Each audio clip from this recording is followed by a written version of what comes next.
Setelah setengah jam lamanya, korban baru bisa dievakuasi setelah warga menurunkan korban menggunakan sebilah batang bambu dengan posisi korban bergelantungan di atas pohon.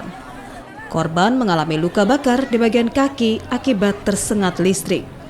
Menurut warga yang berada di lokasi kejadian, korban yang berumur 70 tahun hendak menebang ranting pohon di depan rumahnya. Namun ranting pohon yang ditebang mengenai kabel listrik bertegangan tinggi dan seketika korban tewas tersengat listrik di atas pohon.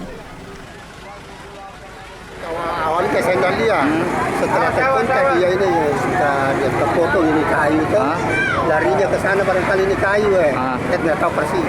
Tapi ini buktinya ini hilang ini kan, larinya ke sana ini kena kakinya ini.